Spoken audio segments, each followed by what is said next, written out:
Thank you. I'm excited to have the opportunity to welcome 5 leaders from across government to the stage today and really talk about what they've started to do on this digital reinvention journey.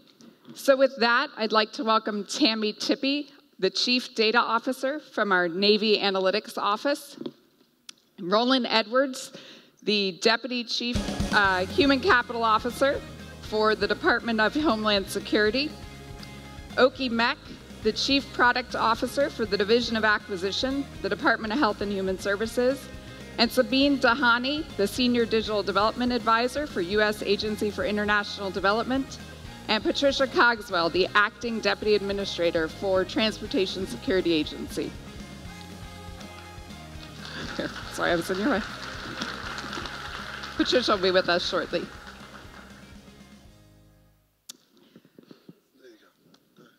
So as we get started today, and I know Patricia will be joining us in a minute, I thought it made sense for us to really talk about, we've heard a lot this morning about organizations and how they're applying technology to really go on this journey and transform the way that they're operating. And at IBM, as you've heard through a few things this morning, we've really done a lot of research around those organizations who are most successful in this digital era. And we've really seen that they've put the human or user experience at the core, that they are changing the way that they, thank you, Chief. They're changing the way that they operate, using new expertise, new talent, both inside and outside their organizations. And I thought as we got started this morning, it would be great to hear a little bit more about what are some of the biggest things you've done within your organizations over the last year to really change the way that you're delivering experiences and outcomes within your businesses. You want to get started? Start with me? Okay. I think one of the biggest things we've had to do is educate the leadership about what the art of the possible was. The Department of Defense has a long history of kind of doing things the way they do things. And the idea of changing business processes in a way that they could leverage some of this technology has required some learning on the part of the leadership so that they could even begin to empower the workforce to take things on. Yeah, I think that, within DHS, and Patty, it's always good to see you, we have two areas, right? So we're a high customer touch environment. So just about every organization that we have has a very high public profile and customer touch. And so there's a lot that we have to do as an organization to make sure that we, number one, stay out of the news, but we're actually able to deliver the services that we are there to deliver. In the HR community, so if I can just kind of step into my own lane a little bit, our HRIT platform is one that we have not really modernized in a long time. If you look at some of the payroll providers, you'll see that it hasn't been modernized in a long time. So that's ripe for opportunity for us to actually take a look at that and figure out how will AI impact us in the future? How will bots be used? And to really start preparing for that and get us to the point where we're actually leveraging that. And for HSS, I'm in the Division of Acquisition, so we are focusing on the business need that drives what we are trying to do, and that is there's a need to collect data, to digitize data and get away from the paper-based processes, to analyze and share the data. Our focus is really data-driven, and we are using blockchain, Hyperledger for IBM folks out here. We are using Hyperledger. We just got it ATO in December 10th, so I heard that it was the first ATO blockchain network in the federal government. So I highly believe that comes with big data paradigm shift that we need to use emerging tech, including machine learning, robotic process automations, data analytics, to usher the new era of big data paradigm shift, because a human can't do it. And I believe that blockchain comes with that because there's a need for trust. When you start doing AI, when you start training the AI like you're training a child, you need provenance of who did what.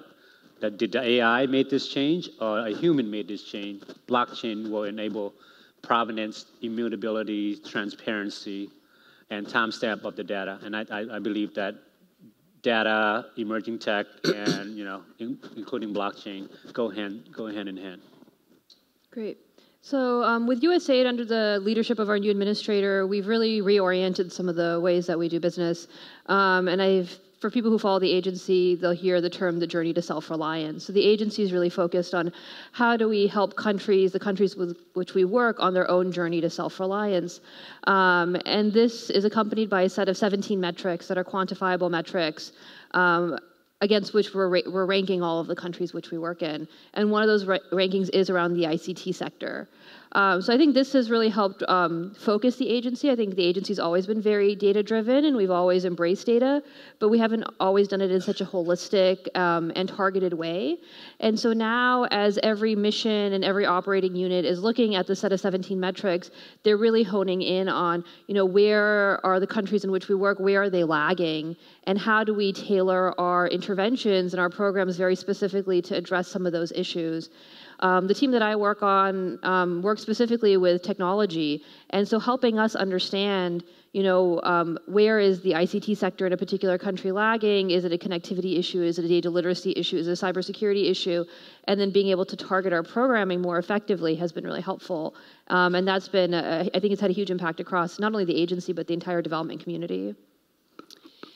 I appreciate your point on how wonderful it is not to be in the news. TSA has really benefited over the last year, in particular, for not being forefront of the news. This has led us to a huge amount of investment in building a number of processes, strategy, structures, frankly, because we had the time. I feel very bad for a number of my colleagues who preceded me in this role, how much time they spent working on whatever the crisis that was hitting the papers of the day. Because we have had this time, because we have had this space in the last year, we have issued a new strategy. There's 3 key elements of our strategy. One, of course, first and foremost, is ensuring that we continue to advance our security mission. The second piece is about accelerating action. Now, some people may think that means specifically what we do at a checkpoint, but really it means speed of decision making and then speed of execution on those decisions. How do we create the right processes, structures, empower our people, move decisions to the lowest possible level to be able to create that kind of environment. And then the third one is investing in empowering our workforce. Along with that, we have issued a biometrics roadmap and a cyber strategy. Everything that we're trying to do to make sure we are communicating both internally and externally what some of our priorities are, our goals, our structures, how we mean to go forward in these critical areas. Similarly, we have also made major investments in the last year in how we communicate about our budget needs, our structure, how does this mean we are working with partners, and our processes. So just as an example, for the first time ever last year, we developed a capital investment plan. This is something that's quite common in the military, but not as common outside of the military structures, to say, what would an investment profile really look like to go after these set of threats over in a reasonable period of time, unconstrained by what the current budget actually looks like. This isn't because we expect all of those funds to actually arrive on day one, but it really lets us focus on what is the art of the possible should funding actually be available. The second piece is around that structure. Traditionally, a lot of agencies, we're not alone in this, focus on kind of an approach that looks at how do I manage this, but we wanted to also structure around how do our partners interact with us. So just as an example, we have refocused and re-energized work around the cargo side so that folks who work cargo, folks who work passenger, clear entry points into the agency rather than them guessing based on the type of function they're trying to see where it is, who might have it. Similarly, surface. A lot of people look at TSA and think solely about the checkpoint, but we have a very important surface security mission. With this, we wanted to make sure this wasn't seen as an add-on or an also-ran or something that we do when we aren't focusing on there, but demonstrate and show the focus and attention we're putting on in that. So much higher emphasis on the surface transportation mission. That last piece is around process, and I'll just give one notional example, and I think some of your other questions will let me explain it further, but was how we take advantage of not doing things through solely traditional procurement mechanisms, how we take advantage of our innovation task force, other areas to change our acquisition lifecycle and approach, really shorten certain things up, do certain things sequentially, both inside TSA and with the department. And all of you touched on the interactions you have with others, both inside and outside the organization, whether that be the employees from an HR perspective that Roland, you mentioned, the citizens at checkpoints, business partners from a cargo perspective. Why do you think experience is a necessary consideration as you think about where you head in the future? So from my perspective, one of the things that we found is that if we're not focused on the customer's experience, we can optimize the wrong thing. And so in some cases, our acquisition processes are probably a good example across agencies, where we sought to make things easier and simpler, sometimes for the acquisition workforce, but that made things more complicated for the user of whatever it was we were trying to buy to get something done. And so we may have optimized for the wrong thing accidentally because we were focused on perhaps, a number of personnel that we were trying to target, a size of a workforce, or, the piece of the process that they controlled and shortening that without thinking about the implications of the broader environment they work in. Yeah, and again, I would just say that DHS has some of the most difficult jobs that are out there, right? But they're also some of the most rewarding positions that are out there. But when it takes an applicant, you need at least 100 applicants to get to 3 hires in some of our most mission-critical occupations. Leading them through the whole application process, whether they're trying to just put in their applications, whether they're doing their equip, whether they're trying to wait for their medical exams. But when you're not touching those applicants at those points, you have a high risk of losing them in the process. And when you're already having to canvas your net so wide in order to get those applicants to actually apply for those positions, you don't have that luxury to lose them out of the process. So what we're finding is that if we were to try to leverage AI and others in this customer experience, that it would allow us to continue to have more of those folks in the process at the end of the day. So we have customer care centers that we've initiated so far that we're seeing a really good return on investment of what that looks like. But also TSA is doing something I think is awesome, which is they have some entry-level positions. And the way it's been characterized is those are entry-level positions, not just into TSA, but they're entry-level positions into federal service. And that's huge when you take that approach and that view of your positions within the organization. So. For us in Division of Acquisition for HSS, we, as part of our initiative to innovate and lead change, we have to engage the workforce. And we do that through human-centered design, user-centered design. We must have spent over 2,000 hours with our workforce, really focusing on, not only focusing on the pain points, because, I could just take the requirements so far, the federal acquisition regulations, that's pretty much the requirements for the federal government, but to understand their pain points, because I'm an IT guy, my perspective of the pain points or the issues might not be the same from an acquisition workforce perspective. So we use human-centered design. We met with every optives and staff div across HSS, program folks, core, contracting officer, contracting specialist. What we do is that we sit down with them, we identify the pain points, we take that back, brainstorm, prototype something, and bring it back to them every 3 weeks, every 3-week sprint. So we do that over and over again until we refine the solution, because in IT, anything you do is not going to be perfect the first time. Most modernization, I've been in the government more than 18 years. Most modernization costs 20, 30 millions, takes 5, 6 years or 4 years. Doesn't matter, but whatever you built the first time will never be perfect. But through human-centered design, you really focus on the workforce. It's a way to market what you're doing as well, so they could understand. Sometimes when you try to innovate, people just don't understand and they just go away from it. Marketability is big. Having a sense that they are building the solution with them is key as well, and also training. You don't need to train them much once they actually built the system with you, so they are ingrained in the process. So that's why I think human-centered design is very critical in any innovation or in any changes that you want to lead. Right. So I think, people have touched on this, but there's a lot of requirements and a lot of infrastructure already when it comes to doing government work. You have, at USAID, we have a program cycle, so we have ways that procurements and program design activities are evaluated. On top of that, you have congressional earmarks that you have to deal with. We have to deal with in-country context, what's going on in the countries that we're working with, what are the priorities of the host country government, and what are our own national security priorities.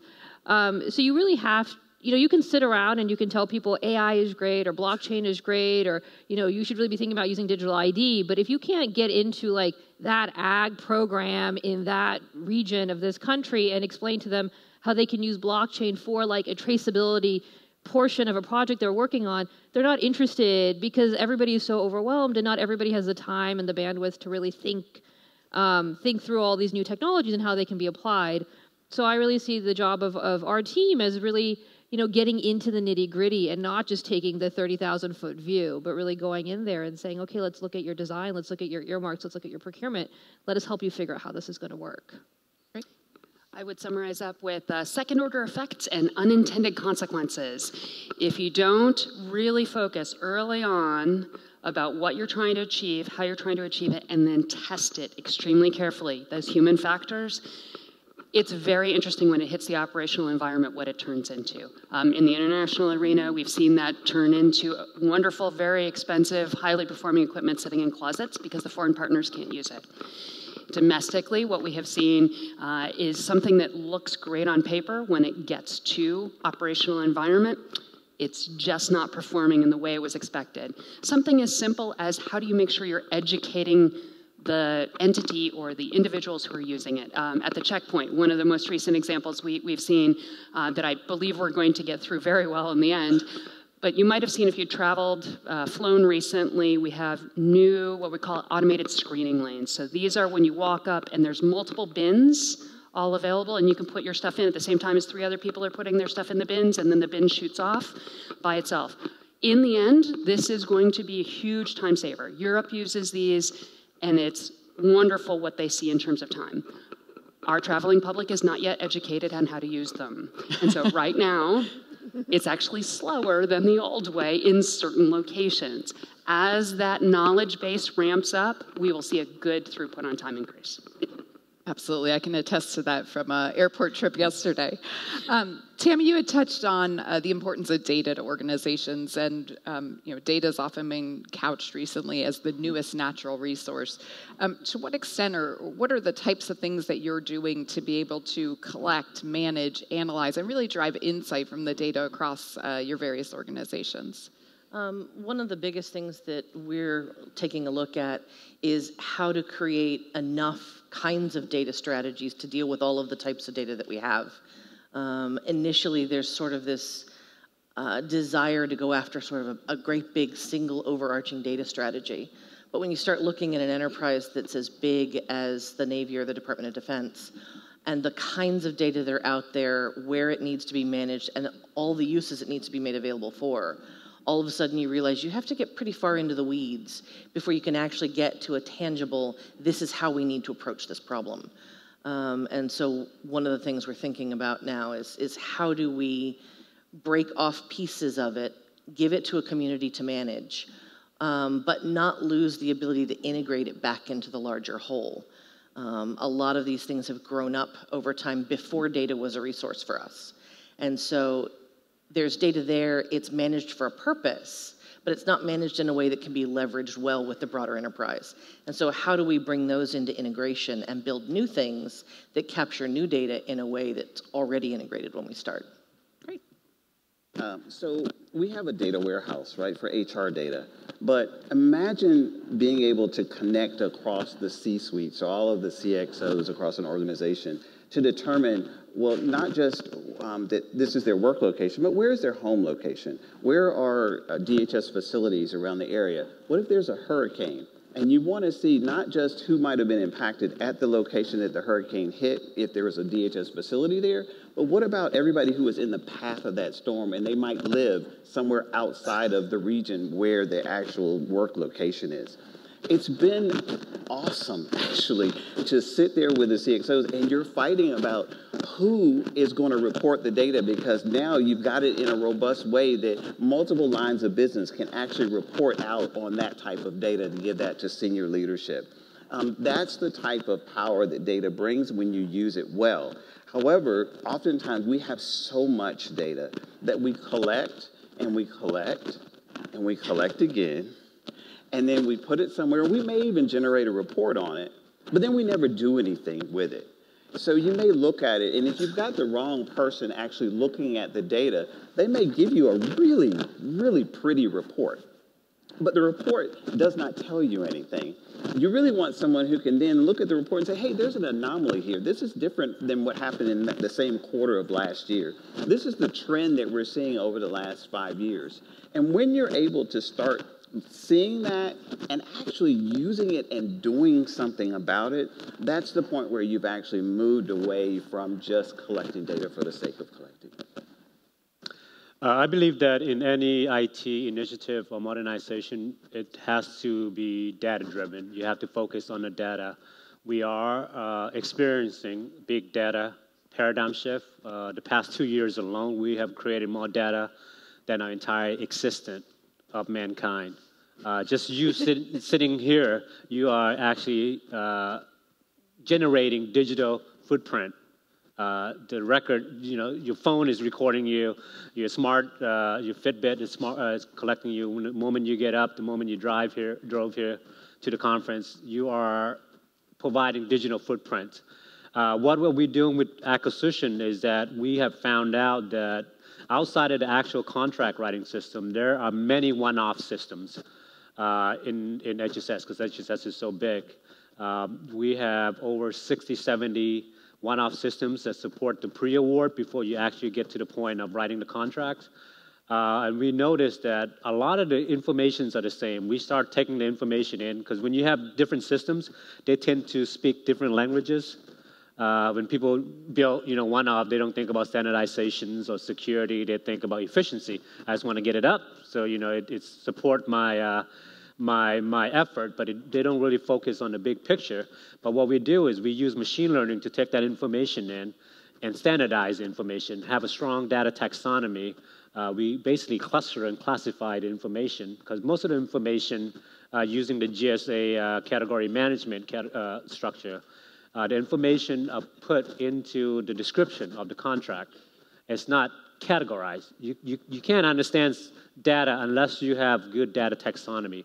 You have to categorize it, standardize it, and really share it. But our goal was to look at prices paid.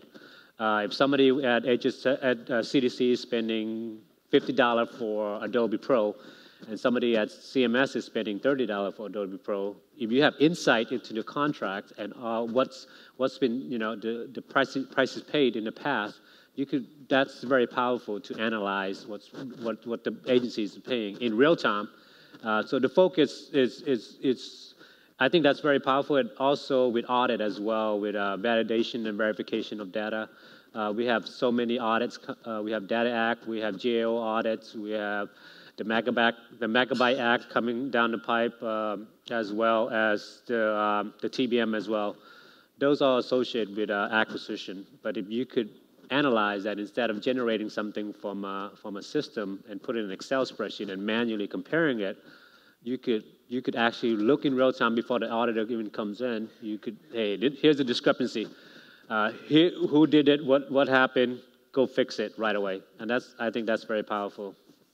Yeah, so I agree. Like, we also collect a tremendous amount of data, from the field, from all of our programs. A lot of our data is available. It's open data online that a lot of our partners use as well to do to analyze, what we're doing and some of the trends in the countries that we work in. I think what we still struggle with is using data to make decisions, and that doesn't just go down to how do you analyze the data that you have, but how do you actually change the data that you're collecting, and really looking not just at outputs, how many people did you train on maternal child wellness, but what is actually the impact of that training and how many lives did you eventually save? And it's a much harder thing to measure, but I think when we can start to rethink about what are we collecting, what decisions do we need to make, and how can we potentially pivot our programs, and then going all the way back to the beginning and saying, well, what are we going to collect to make those decisions? I think that will be a lot more effective, and I think we are starting to move and shift in that direction. But we still just do collect just so much data that doesn't actually say, what we would like for it to say at the end of the day. One of the items that has bedeviled us for years, but also offers us the best opportunity, is the federated data environment. So obviously we do a huge amount of screening of people and stuff. Once upon a time, every vendor that came in to see me in my various jobs across my time at DHS said, so first we're going to take all of the data from all the systems and put it in one place. So if you know how screening is done and the types of data we need to hit, that's just not going to happen in my lifetime. Probably any of your lifetimes. And so really getting to the point that we can actually build for, architect for, know that we have to operate in that distributed environment so that the right data protections are held associated with the data as close as possible. But you can still do not only screening for known individuals, but screening against identified rule sets that say this is what anomalous behavior looks like in a way that makes sense across that distributed environment. Absolutely critically important. We're seeing real movement in a couple areas for this space. One area, I'll speak on behalf of my colleagues who are, maybe they're on a different panel at CBP, leading the National Vetting Center, and just give a shout out for them and the work they're doing in that space. But another area that we're looking at internally is also how do we train our detection equipment, et cetera, to be better at what it's finding. So you have an individual who's looking at X-ray images all day long, every day at a specific checkpoint. We would like to get to the space where it's much more that the machine is able to find more of the anomalies directly based on what we can teach it through that automated target recognition through AI. And over time, that person doesn't need to be sitting there at the checkpoint. They can be away in a different room or off-site, which gives us load balancing and many greater opportunities in that space. So that's where we want to go from that space. But you need, again, not to be physically associated only with that machine sitting at that one location to be able to do that. Just a bit. There's been a number of studies about organizations that focus on culture and shifting the culture drive better outcomes and really drive better experiences and are able to maintain those higher levels of performance. What types of things are you doing across your organizations to shift your culture? And then also, Roland, you mentioned the need to continue to recruit and retain and skill and reskill talent. So what types of things are you doing in the culture and talent management arenas? So this is one of the things that the senior-most Navy leadership has taken on in a big way. They've got lots of specific efforts, taking a look at how to change processes, behaviors, technology, leadership styles, everything they can think of to solve this problem. One of the things that has become apparent is that when you have mistakes that put you on the news, all of a sudden everybody's so focused on worrying about fixing the problem and making sure it's not going to happen again that they over time create these very risk-averse environments. And so the employees are afraid to make a mistake because they don't want their boss on the front page of the Washington Post. And so that has the advantage of keeping you off the Washington Post pages, but it has the disadvantage of stifling a lot of that innovation. And so reversing that and figuring out how to give employees the space to make mistakes without the mistake then causing this massive backlash is one of the things that they're working on. I've had the pleasure of serving under multiple administrations in DHS. And what I will say is about this administration in particular is that coming in with a very strong vision and really tackling some of those hard problems that have persisted for years is something they have not shied away from. So whether it's the secretary or the deputy secretary, if we talk about our engagement strategy, it has been a tremendous effort and lift across to the department. Because everyone knows we're number one, right? Okay, Congratulations. We will be. One of the things that we have seen are consistent improvements, and that is due to the leadership efforts in driving a cultural change across the organization, which they have then pushed out to the administrators of the various components within DHS, who have also taken it to heart and have also taken up that mantle of leadership. So it's critical for an organization of our size and of the magnitude of our missions that we are constantly innovating, that we are constantly looking for the new, better, different way to do things, and that we're not punitive with our employees when they are actually looking to do that. And so there are a number of process improvements that I've seen. And again, I always fall back to my core area, because that's where I'm safe. So if you look at just human resources, doing a joint hiring fair was unheard of. Sharing certs across multiple components was unheard of. Having a ready pool of candidates that you can pull from when you're actually ready to fill a job that had been pre-vetted and pre-screened up to a certain point was unheard of. These are the types of innovations that our folks are not afraid to do, and that's the culture and the environment that I believe that we have currently at DHS and that our employees are enjoying. There is a saying, culture does eat strategy for breakfast. It is true, but I think in some cases it's about educating the stakeholder as well, doing a thorough stakeholder analysis. From a leadership perspective, they want to know what is the return on investment, what is the total cost of ownership, what is your operation cost for the next 5 years, and also tying it to what some of the regulations in the federal government, including MGT, Modernized Government Technology Act.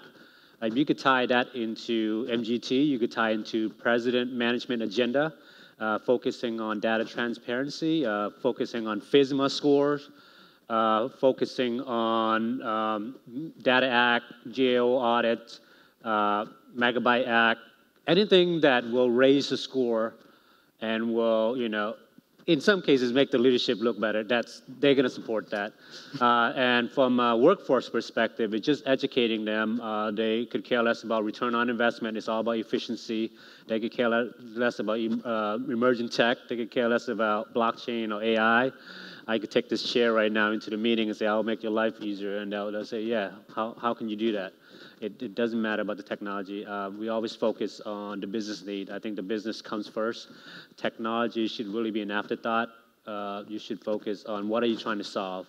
I always say that there's no such thing as IT project. There's a business project with IT components. If you always put that in the back of your mind when you're trying to initiate and trying to lead or trying to market your idea, it always starts with the use case and the business needs. Right.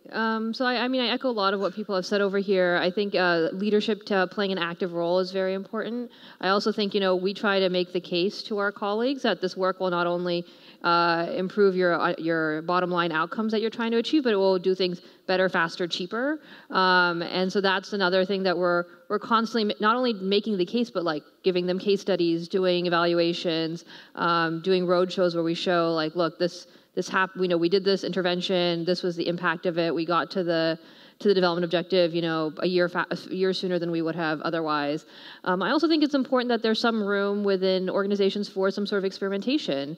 I sit within the Global Development Lab at USAID. That is meant to be USAID's innovation hub.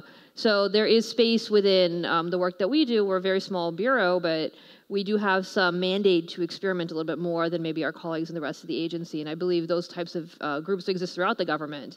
So I think, identifying ways for people to push the limits just a little bit. And I think once you try something and it works, and then really amplifying your success and encouraging your colleagues to take up some of these new approaches.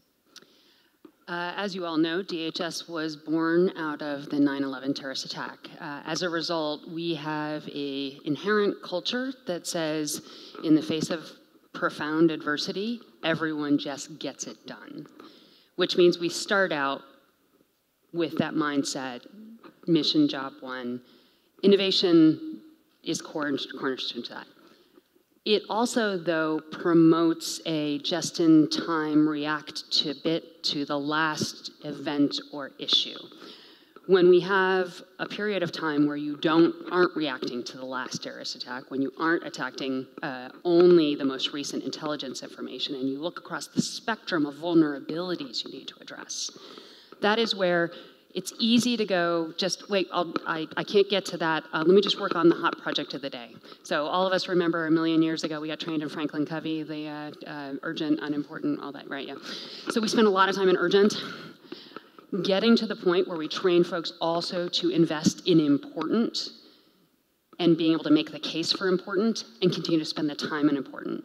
And things that start out as urgent, but then become long-standing tails. Making sure that just because you close the vulnerability, close the IG investigation, whatever it is of the moment, doesn't mean you don't need to invest in step 2 and phase 3 and onward.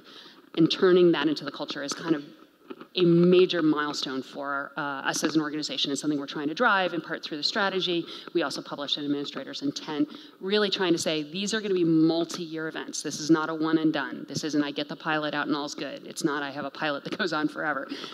No, this is a pilot that leads to this investment, that leads to this next budget, and here's what I see as the tail. With a few minutes left, all of you have made tremendous progress in your organizations. And as you reflect back on the successes you've had, the challenges you faced and overcome, what would be the one lesson learned you would share with your colleagues who are embarking on this journey of getting to that digital future? I think the biggest lesson learned is to try to steer folks away from the technology at first. Every organization I've worked with doing this always wants to go window shopping for the technology. They want to go see all the things that are out there, and they're not really asking the questions about how did you get to the point where you decided you needed this technology. They're interested in, well, what does the technology do? What can it do for me?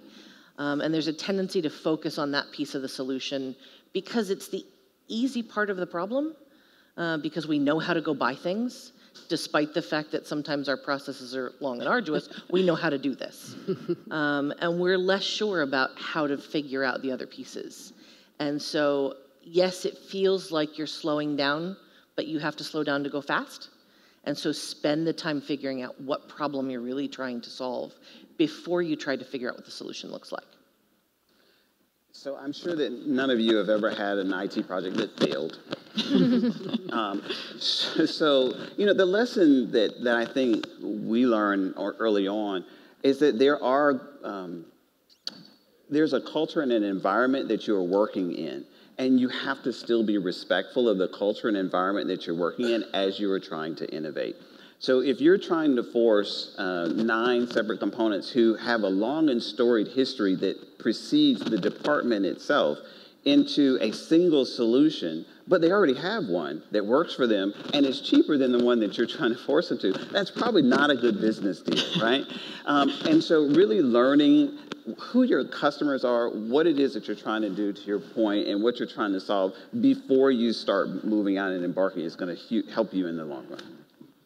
Lessons learned, focusing on a business need. IT is secondary. IT should really be an afterthought. You should really focus on what you're trying to solve. Data-driven, focus on the data. What we do is actually standardize the data, to Roland's point, and decentralize the functions. You could use microservices, open source, or you could use COTS product. But from our perspective, sitting in headquarters, we want transparency into the data. But we don't want to force people, like, hey, use this, because, people don't like changes. Changes, it's tough, it's scary. But if you have that flexibility and focus on the data, you could really decentralize the function. And the last thing is marketability. You have to market your ideas. You can't market. You can't explain what you're trying to do and tie it to what the person you're sitting across from, what are they getting out of this? Because at the end of the day, when you're sitting across somebody, they want to know what are they getting out of this. If you can't tie that to what you're trying to do, then it's going to get rejected.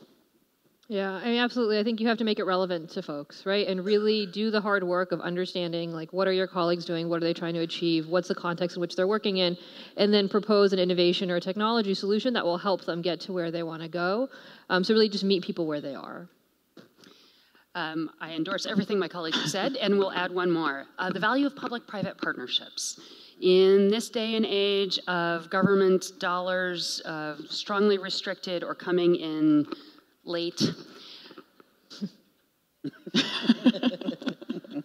it's all the more important for us to figure out where is the community of interest that wants to see a new activity occur, and where do our business interests, per se, line up. So for TSA, a lot of what we do is actually regulating industries where the government isn't actually the owner or operator. We're not actually the one making the major investment in the first place. So how do we create the right community with, say, Metro, a number of area bus systems that says, this is what we think the next security piece should look like. You're the interested entity who's going to be operating it. How do we introduce the right set of innovators who might bring some technology into that space? And then how do we together figure out a useful funding model that the government side of the house can actually meet, that doesn't involve some huge plus up in 6 months' time from when we come up with the idea, because that's not how government budgets work. So the more we can find those right communities to focus on common problem sets, the better we do. So thank you both for sharing your insights. I think there's a lot we can take away from that. I also want to thank you for your service, all you've done to date, and what I'm confident you'll do to get all of the organizations in our government to the future. So thanks for your time today.